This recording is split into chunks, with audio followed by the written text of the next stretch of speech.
আমি আল্লাহর শরণাপন্ন হয়ে গেছে। আমি আল্লাহ ওই ইউনূসের কথা শুনছি, শুধু শুনছি এমনটা নয়। ফাস্তাজাবনা লাহু ওয়া নাজাইনাহু মিনাল গাম্মি। আমি আল্লাহ ইউনূস নবীরে মাছের অন্ধকার থেকে সুস্থ অবস্থায়, অক্ষত অবস্থায় ইউনূসকে আমি ফিরাইয়া দিছি। সুবহানাল্লাহ। মাছের পেটের ভিতরে এমন ব্যথা সৃষ্টি করে দিল, ব্যথার কারণে মাছ উগলাইয়া ভূমি করে দিল হযরত ইউনূস নবীর একটা পাড়ের মধ্যে, বালুচরের মধ্যে ইউনূস নবীরে ছেড়ে দিল। ইউনূস নবী সুস্থ অবস্থায়, অক্ষত অবস্থায় ফিরে আসলো। এরপর আল্লাহ বলেন ওয়া কাযালিকা নুজিল মুমিনিন। রব্বে কারীম বলেন মুসিবতের মধ্যে পড়ে যদি কেউ আমি আল্লাহর শরণাপন্ন হয়, আমি আল্লাহ তারে উদ্ধার করি, আমি তার পাশে থাকি। শুধু তাই নয়, ওয়া কাযালিকা নুজিল মুমিনিন। কিয়ামত পর্যন্ত শুধু ইউনূস নবীকে বাঁচাইছি এমনটা নয়, কিয়ামত পর্যন্ত যারা মুসিবতে পড়বে আমি আল্লাহ তাদেরকেও এইভাবেই হেফাজত করব। তাহলে বলুন, মুসিবতে পড়লে কার কাছে চাইবেন? আল্লাহ বলেন আমার শরণাপন্ন হয়েছে। ইউনূস পয়গম্বরকে উগলাইয়া ছেড়ে দিল, কিন্তু পড়ছে কোথায়? একটা বালুর মধ্যে। 40 দিন পর্যন্ত মাছের পেটের ভিতরে থাকার পরে একটা মানুষ কি আর সুস্থ থাকে? উনি আর উঠতে পারে না, শুয়ে রইল বালুর মধ্যে। প্রচন্ড রৌদ্র ছিল, উনি বালুর মধ্যে শুয়ে আছে, হাত নাড়াইতে পারে না, শরীর নাড়াইতে পারে না। আল্লাহ রাব্বুল আলামিন সেখানে কিছু গাছ জন্ম দিল, যেগুলা খুব দ্রুত বড় হয়ে গেছে। এগুলার ছায়ার মতো পয়গম্বরের সামনে আল্লাহ দিয়া রাখছে, যেন রৌদ্র না লাগে। নবীর পাশে একটা খেজুর গাছ হয়ে গেল, কিছু ফলের গাছ নবীর আশপাশ দিয়ে আল্লাহ বড় করে দিল। খেজুর গাছের খেজুর পেকে পেকে ইউনূস নবীর কাছে পড়ে, ইউনূস নবী খায়, শরীরে শক্তি হইতেছে। তারপরে সাগরের পানি হয় লবণাক্ত। ইউনূস পয়গম্বরের পাশে একটা ছিদ্র দিয়া মিষ্টি পানি বাহির করে দিছে। সুবহানাল্লাহ। ইউনূস নবী বার হইয়া মালিকের শুকরিয়া আদায় করছে গো, মালিকের শুকরিয়া আদায় করছে। আর নিজের ভুল নিজে বুঝতে পারছে যে আমারই অপরাধ। একটা সময় ইউনূস নবী ফুললি সুস্থ হয়ে গেল। এবার সুস্থ হওয়ার পরে ইউনূস পয়গম্বর নিজে নিজে সিদ্ধান্ত নিল, আমি তো যেই কারণে নিনুয়া নামক শহর থেকে বাহির হয়ে আসছি, আমি সেই শহরে যাব, সেই শহরে আবার যাব, আবার গিয়া দিনের দাওয়াত দিব। নিনুয়া নামক শহরে আমি যাব। বলুন তো দেখি, ইউনূস নবী কি জানে তার উম্মত কালেমা পড়ছে? কথা কই না দি? উনি কিন্তু জানে না, ওনার খবরও নাই যে পুরা দেশ ওনার উপরই মানাচ্ছে। এখন ইউনূস নবী সিদ্ধান্ত নিল, আমি যেই ভুলটা করছি সেটা আমি নিজেই সংশোধন করব। আমি আবার নিনুয়া নামক শহরে গিয়া কালেমার দাওয়াত দিব। তারা যদি আমারে মানে মারব, আল্লাহর হুকুম ছাড়া আমি কোথাও লড়ব না। সিদ্ধান্ত নিয়া ইউনূস পয়গম্বর রওনা দিল নিনুয়া নামক শহরের দিকে। হঠাৎ করে রাস্তার মধ্যে একজন ডাক দিয়া বলল, আল্লাহর পয়গম্বর একটু দাঁড়ান। সুবহানাল্লাহ। ইউনূস পয়গম্বর আশ্চর্য হয়ে, আমি রাস্তা দিয়া যাই, আমারে দেখে একজন বলে, আল্লাহর পয়গম্বর একটু দাঁড়ান, আপনার সঙ্গে আমার কথা আছে। ইউনূস নবী আশ্চর্য হইছে এই কারণে, 40 বছর দাওয়াত দিয়ে একটা মানুষ কালেমা পড়ল না। আমি যে আল্লাহর পয়গম্বর, আমি যে নবী, এটা স্বীকারও করলো না। কে রে পিছন দিক দিয়ে আমার নবী বইলা ডাক দেয়। ওই লোকটা বলে, হুজুর আপনি দাঁড়ান, আপনি আল্লাহর পয়গম্বর। আল্লাহর পয়গম্বর ইউনূস বলে, কাটরে আসুন, কেমনে আমার চিল্লি, আমারে আমারে কেমনে চিনলি, আমি আল্লাহর পয়গম্বর কেমনে জানলি? ওই মৎস্য সে মাছ চাষ করত, নদীর থেকে মাছ ধরত, গরিব মানুষ। লোকটা বলে, হুজুর আপনার চেহারা দেখে আমি বুঝতে পারছি আপনি দুনিয়ার কোনো সাধারণ মানুষ না, আপনি আল্লাহর পয়গম্বর, আপনার চেহারা সাক্ষী দেয়। পরীক্ষায় কি স্বপ্নে দেখা যে তোমার সবচেয়ে প্রিয় জিনিসটাকে আমার রাস্তায় কোরবানি করো। কত বড় পরীক্ষা! ইব্রাহিম আলাইহিস সালাম 100 উট কোরবানি করছে, কিন্তু পরের দিন স্বপ্ন আবার একই দেখা, আবার উট জবাই করলো, একই স্বপ্ন দেখে। কিন্তু উনি তো খলিলুল্লাহ, বুঝতে পারছে যে আমার সবচেয়ে প্রিয় যে জিনিসটা এটা তো আমার সন্তান। আমার আল্লাহ যে তোমার প্রিয় জিনিস চায়, তাহলে আমার সন্তানকে আমি আল্লাহ রাস্তায় দিয়ে দিই। ইতিহাস সবাই জানেন, বলতেছি। এরপরে তো আপনারা জানেনই, ইসমাইল আলাইহিস সালামকে আল্লাহ স্বপ্নে দেখানোর কারণে ওনাকে কুরবানি করার জন্য নিয়ে গেছে। আল্লাহ যেটা চাইছিল যে পরীক্ষায় পাস করছে কিনা, যখন ছুরি লাগায়া দেয় আল্লাহ পরীক্ষায় পাস। আমি তোমার ছেলেকে টুকরা করতে চাই না, আমি তোমার পরীক্ষা করতে গেছি, পরীক্ষায় তুমি পাস। অসংখ্য পরীক্ষা, আগুনে ফাল নিক্ষেপ করলো ইব্রাহিম আলাইহিস সালাম, আগুনের ভিতরে পড়ে গেছে, আল্লাহ ভাই পরীক্ষায় পাস। অসংখ্য পরীক্ষা নবীরা ছুটে গেছে। আল্লাহ রাব্বুল আলামিন ইউনূস পয়গম্বর, নিষ্পাপ পয়গম্বর, কো পরীক্ষা সারা না পরীক্ষা করছে, কথা হয় না, ঠিক আছে। দাওয়াত দেয়, অনেক দাওয়াত দিছে ইউনূস পয়গম্বর, কিন্তু এটা কালেমা পড়ে না। যারা দাওয়াত দেয় কালেমা পড়ে না, তে সে ইউনূস পয়গম্বর কয় যে তোরা যে কালেমা পড়স না, গজব হবে তোরা উপরে। এরা আরো টিটকারি করে কত গজব আয় না কেন, চিন্তা করে নিতে কত তেরা লোক। নিনুয়া নামক একটা শহর ছিল, শহরের মানুষগুলা কি পরিমাণ তেরা, হতে আয় না কেন। ইউনূস নবী কয় আল্লাহ যদি আর উল্টা কয় আয় না কেন, আল্লাহ কয় আইব।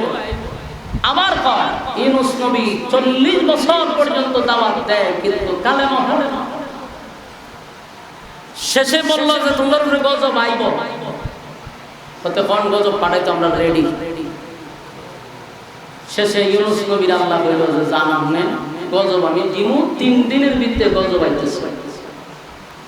নিয়ম ছিল গজব আসলে নবীরা এলাকা ছাইরা ভিন্ন জায়গায় চলে যায়।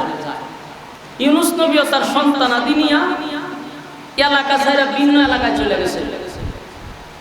আর অন্যদিকে তার উম্মত যারা ছিল, যেটি কালেমা পড়ছে না, হেরার ভিতরে একটা ভয় ঢুকছে।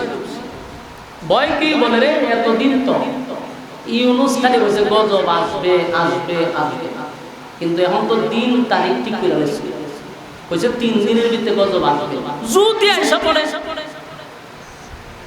এরার ভিতরে ভয় ঢুকছে কি, যদি আইসা পড়ে। আমার কথা আপনারা বুঝুননি, তে মুখটা একটু লড়াই। আপনারা যদি আওয়াজ না দেন, আমার পিকআপ বাড়তো না। এমনি মসজিদের ভিতরে, ঘরের ভিতরে বক্তার কথা বলার উৎসাহ আগ্রহ এমনি থাকে।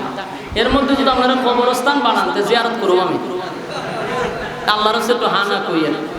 আপনারা কইলে আমি বুঝি যে না কথা শুনতেছি, তাহলে আমার পিকআপ বাড়ে।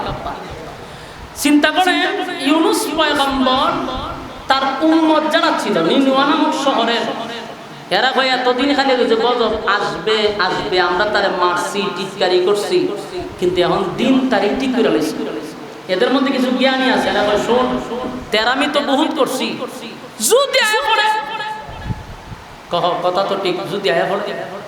কতলে একজনে কইল, আমি তো কিছু কিতাবাদি পড়ছি, আমি যতটুকু জানি গজব যদি আসেই তাহলে পয়গম্বররা এলাকায় থাকবে না, এলাকায় থাকবে না। আগে গিয়া দেখো ইউনূস পয়গম্বর এলাকার ভিতরে আসেনি, যদি তাকে বুঝবা গজব গজব আইতো না, তো ভাও। আর যদি দেখো ইউনূস পয়গম্বর এলাকা নাই, তাহলে তোমরা রেডি থাকো, তোমরা গজব আসবে। এর ভিতরে চিন্তা ঢুকছে। এরা 3-4 জন লোক পাঠাইছে, পুরো এলাকা, গোটা এলাকা তন্ন তন্ন করে তালাশ করছে ইউনূস নবীরে ভাই। মারসিনি নাবিতে মুস কয়খন ঘটনা ঘটনা গজব আইব। আর ইউনূস পয়গম্বর তার সন্তান দিলয়া ই এলাকা ছেড়ে দিছে, এইদিকে এরা পড়ছে মুসিবত, গজব তাই অপেক্ষা করতে করতে দেখে হঠাৎ করে ছায়া দেয় 3 দিন 3 রাত যখন যাইতেছে গা, তখন দেখে চতুর্দিকটা অন্ধকার হয়ে গেছে। উপর থেকে ধোঁয়াশার মতো কালো একটা জাকের পর জাক নিচের দিকে নামতেছে। এরা বুঝা লাইছে যে লক্ষণ ধরে লিছাম, পাকড়াও করছে। এখন কি করা? এখন তো চিল্লা লাভ নাই, মুসলিম না। এখন এরা কান্দার বাইরে কি করলাম, কত ওয়াজ করছে আমরা হুজুররা, ফাত্তাই দিছি না। হুজুরে ওয়াজ করে মসজিদ, আর আমরা কেন বই আড্ডা মারি। তখন তো ঠিকই ধরে লিছাম। ইউনুস নবীর উম্মতেরা কত ওয়াজ করলো, ইউনুস নবী আমরা তারে মানলাম, আয় পড়ছে তো গজব। এখন এরা কান্না শুরু করছে, কান্দে আর বল যে এখন কি করণীয়। আমরা কালেমা পড়তে চাই, কিন্তু ইউনুস নবী যদি থাকতো তাহলে আজকে গিয়ে তার হাতে আমরা কালেমা পড়ে ঈমান আনতাম, কিন্তু ইউনুস নবী তো নাই। এখন কি করি? কান্না শুরু করছে। ইউনুস আলাইহিস সালামের উম্মতেরা ছিল খুব তেরা টাইপের লোক। তারা এখন গিয়া তাদের দিলটা নরম হইছে, কান্দে। কান্দে লাভ হইব? অন কান্দে তো কি ভুল করলাম। ইউনুস যদি থাকতো তাহলে তার হাতে পায়ে দৌড়ে আমরা কালেমাটা পড়ে নিতাম। গজব তো খুব কাছাকাছি। হঠাৎ করে দেখে শুধু কালো নয়, এখন ভয়ানক শব্দ হইতেছে। দেখছেন নি বৃষ্টি এবারে কাছে ঠাডা পড়ে আওয়াজটা দেখছেন? অনেক বেনামাজিরও বল যায় সব মুসর মারে যে সব গনাস, কথা ঠিক নেই। দরজা লাগায় এমন ভয় ভিতরে আসে। ই আওয়াজ না, এটা তো গজবের আওয়াজ।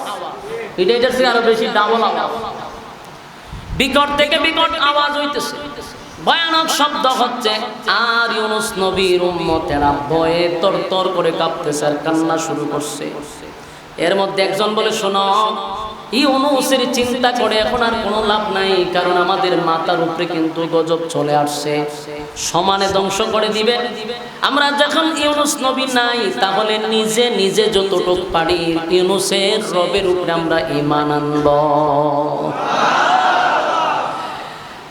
ইউনুস নবীর উম্মতেরা সবাই ঘর থেকে বাহির হইয়া মাঠে আইসা বলে, রব, ইউনুস নবীর প্রভু, আমরা এতদিন বুঝতে পারি নাই, আমরা এতদিন বুঝি নাই আপনার নবীর সঙ্গে আমরা অন্যায় করছি, অপরাধ করছি, বেয়াদবি করছি, কিন্তু আপনার নবী থাকলে মাপ চেয়ে নিতাম, আপনার উপরে ঈমান আনতাম, কিন্তু আপনার নবী আমাদেরকে ছেড়ে চলে গেছে। এখন কার কাছে গিয়া কালেমা পড়ি? নিজে নিজেই কালেমা পড়ল আর বলল, আল্লাহ, অন্যায় করছি গো, অপরাধ করছি, আপনার নবীর সঙ্গে বেয়াদবি করছি, আর কোনোদিন এমন বেয়াদবি করব না, আপনার হুকুমের অমান্য অবাধ্য হব না, আমাদেরকে মাফ করে দেন। কালেমা পড়লাম। আল্লাহ বলেন, জিবরাইল রে, আমি তো গজব দিতে চাইছিলাম নাফরমানদের উপরে, বেঈমানদের উপরে, যারা আমি আল্লাহকে অস্বীকার করে, কিন্তু এখন গজব করবে যারা আমারে স্বীকার করে, যারা আমার উপরে ঈমান আনছে। তাই আমি ঈমানদারের উপরে গজব দিব না, যারা আমারে রব হিসাবে মানে, আমি রবের উপরে ঈমান আনছে, আমি তাদের উপরে গজব দিব না। ইউনুস নবীর উম্মতেরা ঈমান আনছে, জিবরাইল গজব উঠায় নাও আল্লাহর হুকুমে। তারা তাকায়া দেখে আস্তে আস্তে কালো যে একটা, আস্তে আস্তে কালো একটা জাকের মতো নিচের দিকে নামতে ছিল, এটার লামে না। সুবহানাল্লাহ, এটার নিচের দিকে নামে না, এখন খালি উপরের দিকে উঠে। আর বিকট থেকে বিকট ভয়ানক যে আওয়াজ ছিল, এটা আস্তে আস্তে কমে গেছে। আস্তে আস্তে কালো যে একটা জাক ছিল, এটা আস্তে আস্তে উপরে উঠে গেছে। বিকট থেকে বিকট আওয়াজ বন্ধ হয়ে গেছে। তার মানে আল্লাহ গজব উঠায় আনিছে। কারণ যখন জমিনে নাফরমানি হয় তখন আল্লাহ গজব দেয়, নাফরমানি যদি না করে আল্লাহ গজব দেয় না। আল্লাহ গজব উঠায় আনিছে। অন্যদিকে ইউনুস নবী তার সন্তান নিয়ে ভিন্ন একটা এলাকায় অবস্থান করলো, কিন্তু এলাকার অবস্থান নেওয়া পর্যায়ে একজন মানুষ, কিছুদিন পরে দেখে একজন মানুষ, নিনুয়া নামক শহরের একজন মানুষ, উনি রাস্তা নিয়ে যায়। ইউনুস নবী লোকটারে চিনলো আর বললো, এদিকে আসো। নিনুয়া নামক শহরের অবস্থা কি? কারণ ইউনুস নবী জানে 3 দিন হয়ে গেছে, এতদিনে হয়তো বা মাটির সাথে শহর মিশায়া দিছে। নিনওয়া নামক শহরের লোকটা কয় আমি তো এখন খালি আসলাম, কোনো অবস্থা তো কিছু দেখলাম।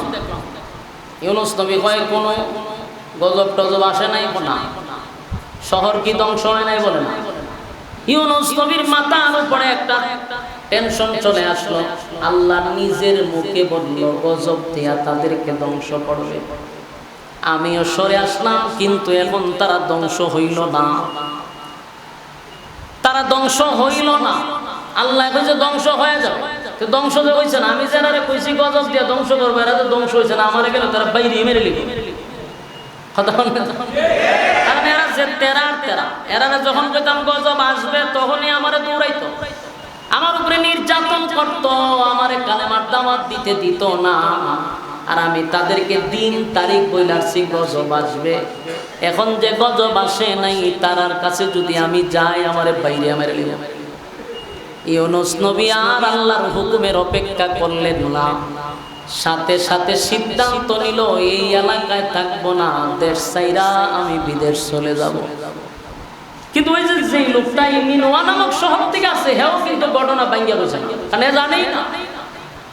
যদি ভাঙ্গিয়া করতো তাহলে তো অসুবিধা ছিল। ইউনূস নবীও কিন্তু কোনো ধরনের বড় ধরনের কিছু করে না। এটা এক ধরনের ওনার যে অবস্থায় ছিল, এটা রাইট ছিল না। কিন্তু ওনার একটা বলছিল যে আল্লাহ পক্ষ থেকে ওহী আসার আগে উনি সিদ্ধান্তটা নিয়েছে। এখন আসুন, আমাদের আহলে সুন্নাত ওয়াল জামাতের আকীদা হলো নবীরা মাসুম, তাদের কোনো গুনাহ নাই। এই জন্য আমরা এই কথা বলবো না ইউনূস নবী গুনাহ করছে। না, ইউনূস নবী যেটা করছিল ওনার জায়গা থেকে এটা ঠিক ছিল, কিন্তু উনি তো আর ওখানকার অবস্থা জানে না। আল্লাহর ওহীর অপেক্ষার আগেই উনি সিদ্ধান্ত নিছে, এটা ওনার ভুল ছিল। ভুল এক জিনিস, গুনাহ এক জিনিস। কথা বলে মানে আমারে কাসিম সাহেব কইছে আপনি যদি যাইতে চান শাবাশ করতে হলে ডাইন দিকে যায়েন, অথবা বাম দিকে যায়েন, আপনি ডাইন দিকে যায়েন না। আমি গেছি গা ডাইন দিকে। এটা কি গুনাহ হইছে না ভুল হইছে? ভুল এক জিনিস, গুনাহ এক জিনিস। আমার বিরাট গুনাহ করেন। সিদ্ধান্ত ছিল আল্লাহর ওহীর অপেক্ষা না করে উনি দেশ ছাইরা বিদেশ যাওয়ার একটা প্ল্যান করছে। শেষে করলো কি, বিদেশ যাওয়ার জন্য বাচ্চা হইল 2 জন, বিবি হইল 1 জন। উনি একজন কয়জন? এই 4 জন লোক রওনা দিতে গিয়া হঠাৎ করে একজন দুষ্ট লোক, চরিত্রহীন, সে মহিলা দেখলেই জাপায়া পড়ে। এই দুষ্ট লোকের কিছু লোক আইসা ইউনূস নবীর বিবিকে সিনায়া নিয়ে গেছে। নাউজুবিল্লাহ। সুন্দরী মাইয়া এখন দেখলে জোর করে ধরে নিয়ে যায়। ইউনূস পয়গম্বরের বিবি জোর কইরা লইয়া যাইতেছে। কিন্তু ইউনূস নবীর বিবি বলে যে স্বামী, আপনি যেই কাজে যাইতেছিলেন আপনি যাইতে থাকেন, আমার চিন্তা করেন না, আমার হেফাজতের দায়িত্ব আল্লাহ। নবীর বিবি তো বলছে আমার হেফাজত আল্লাহ করবে, আপনি যান। বিবিরে নিয়ে গেল রাস্তার মধ্যে। এবার 2টা সন্তান লইয়া ইউনূস নবীর ওয়ালা দিল, দেশ ছাইরা বিদেশ যাবে। রাস্তায় যাইতে শুরু করলো, ছোট্ট একটা নদী পার হইয়া তারপরে গিয়া জাহাজে উঠতে হয়। নদীর কিনারায় একটা সন্তান রে দাঁড় করাইয়া আর একটা সন্তান রে কাঁধে করে নিয়ে যাবে। হঠাৎ করে যখন নদীতে নামলো, দেখে ছেলেটারে বাগে এসে লয়ে গেছে। কথা বুঝতেছেন? যেই ছেলেটারে নদীর পারে রাখছিল, ওইটারে বাগে আইসা কামড় দিয়ে নিয়ে গেছে। এমন আর রয়েছে এক ছেলে। এই ছেলেটারে নিয়ে যখন নদীতে নামলো, নদীর এত স্রোত, পানির স্রোতের কারণে বাচ্চাটারে আর ধরে রাখতে পারলো না। পানির স্রোতে বাচ্চাটারে বাসায় নিয়ে গেছে। বলুন মুসিবত বাড়ছে না কমছে? যেটা বলতেছিলাম, পরীক্ষা কিন্তু আল্লাহ পয়গম্বরদেরকেও ছাড়ে নাই। পয়গম্বরদের উপরও পরীক্ষা আসছে, কিন্তু পরীক্ষায় উত্তীর্ণ হইতে পারলেই চিরস্থায়ী জান্নাত কি এমনি এমনি পাবেন না, পরীক্ষা দিতে হবে। মাসুম নবী যাদের কোনো গুনাহ নাই, নবীরা মাসুম নবীদেরকেও আল্লাহ পরীক্ষায় ফলাইছে। আর আমি আর তুমি তো নাফরমানি করতে করতে জিন্দেগি বরবাদ করছি। আমাদের উপরে কি পরিমাণ পরীক্ষা আসবে? পরীক্ষায় উত্তীর্ণ হতে হবে। ইউনুস নবীর আল্লাহ কি পরীক্ষায় ফলাইলো, বিবিটারও নিয়ে গেল, দুইটা সন্তান ওনার কুল থেকে হারাইলো। এখন কত বড় মুসিবত। ইউনুস নবী এরপরও সিদ্ধান্ত নিল জাহাজে উইটা চইলা যাবে। জাহাজে উঠে গেল, দেড় ছেড়ে বিদেশ যাবে। জাহাজে উঠার পরে মাঝখানে যাওয়ার পরেই জাহাজ তো আর স্বাভাবিক না, এটা জায়গার মধ্যে খালি ঘুরে, জায়গার মধ্যে এক জায়গা ঘুরতেছে।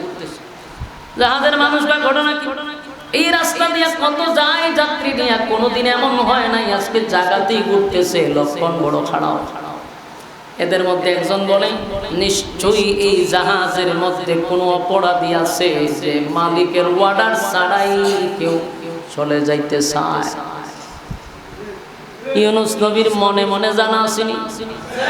ইউনুস নবী কয়, একমাত্র আমি একজন গোলাম যে মালিকের অর্ডার ছাড়া আমি দেশ ছেড়ে বিদেশ যাইতেছি। এখন সবাই সিদ্ধান্ত নিছে এমন অপরাধী যে আছে তারে নদীতে ছেড়ে দাও, তাহলে পুরা জাহাজ চলে যাবে। ইউনুস নবী বলে, ভাই এই অপরাধে আমি যুক্ত, আমারে আপনারা নদীতে ফালায়া দেন।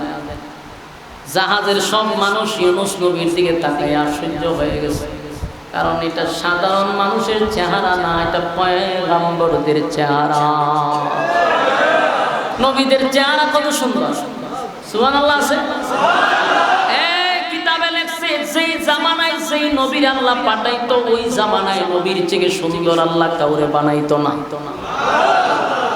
নবীর চেহারার দিকে তাকাইয়া মানুষ এক মিনিট একেবারে স্ট্রং হয়ে গেছে, সর্বনাশ, এত সুন্দর মানুষ, রাজপুত্র, উনি তো গোলাম হইতে পারে, উনি মালিক হইব, গোলাম হইব।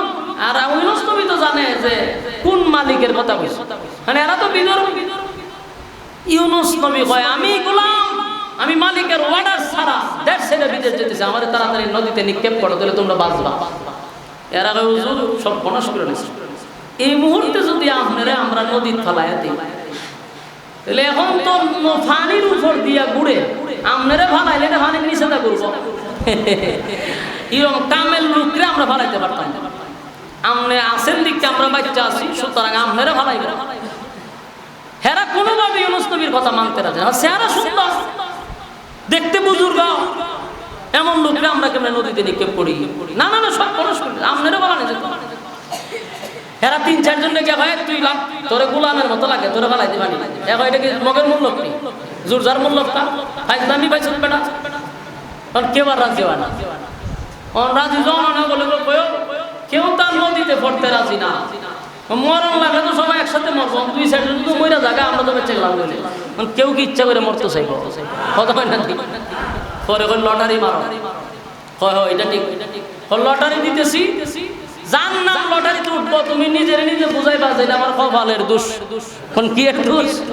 এটা আমার কপালের দোষ, কারণ নাম উঠছে আমার, আমরা তোমার তিন চারজনে দৌড়ে কি ডালা ফেলাই যাবো।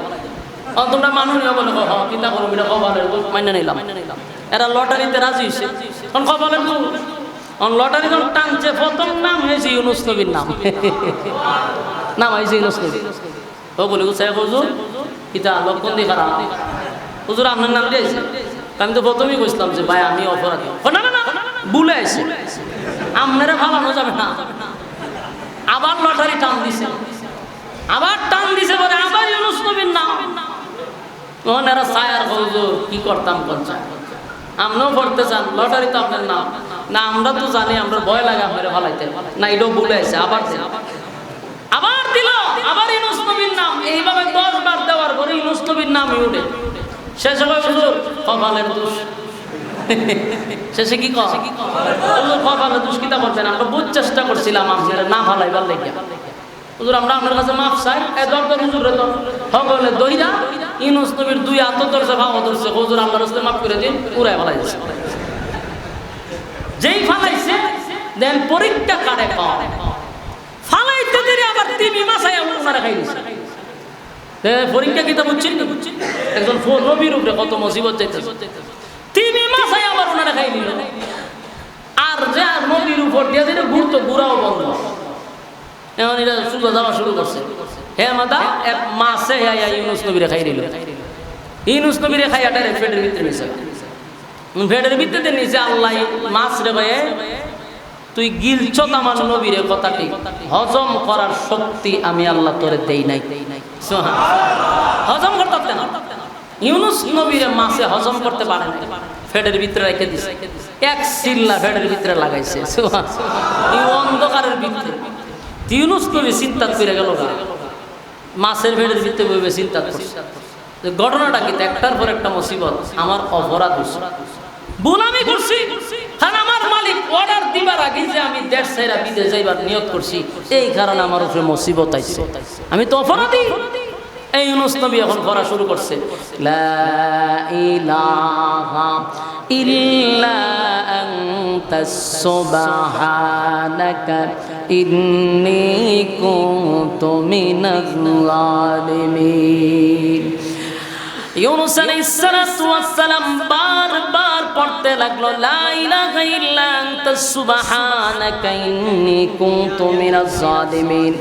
বারবার বারবার যখন পড়তেছিল, আল্লাহ রাব্বুল আলামিন জবাব দিল, ফাস্তাজাবনা লাহু ওয়া নাজাইনাহু মিনাল গাম ওয়া কাযালিকা নুজিল মুমিনিন।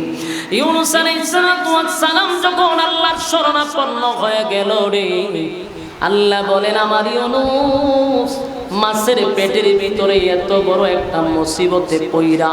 ইউনুস নবী চিন্তায় পড়ে গেছে, 40টা বছর দাওয়াত দিলাম, কোনদিন আমারে কেউ নবী বইলা ডাক দিল না। কত মায়ের আমারে মারলো, কত লাঞ্ছিত করলো, অপমানিত করলো। আজকে একটা গরিব মানুষ আমারে আল্লাহর পয়গম্বর বলে ডাক দেয়। এবার মাছ যে বিক্রি করে এই লোকটা বলল, হুজুর একটু দাঁড়ান।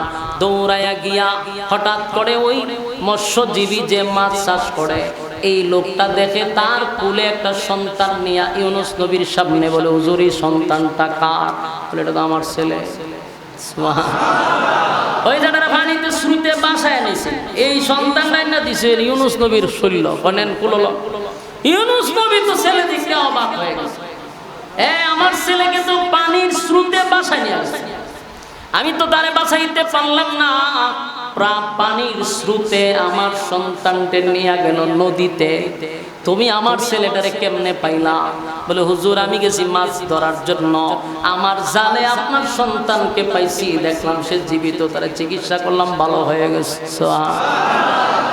বলুন তো, সন্তান হারানোর পরে যদি বাবা তার সন্তান ফিরে পায় কতটা আনন্দ। আপনার ছেলে যদি হারায় যায়, বিজ্ঞপ্তি দিয়েছেন, পেপার পত্রিকায় দিয়েছেন, বাবা কি সময় ঠিক থাকে? একটা বাবার সন্তান হারানোর পরে পাগল পাগল হয়ে যায়, এই সন্তানটারে যদি কিছুদিন পরে পায় তাহলে কতটা খুশি হয়। ইউনুস নবী তো ছেলের আশা ছাইরা দিছে, ঠিক না? নদীতে বাসায় লয়েছে, সাগরের পানিতে, আর ভাই বাবু, আর উনি নিজে মাছের পেটের ভিতরতে বেরিয়েছে, কত বড় মুসিবত তৈরি আইছে।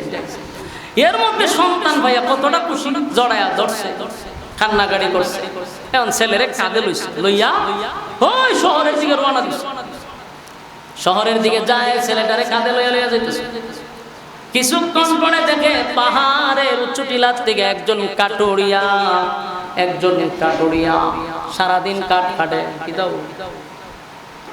সারাদিন কাঠ কাটে, সারাদিন লাকড়ি এক জায়গায় জড়ো করে বাজারে নিয়ে বিক্রি করে, আর তার সংসার চলে।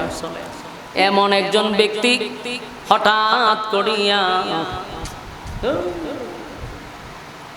করে এমন একটা ব্যক্তি পাহাড়ের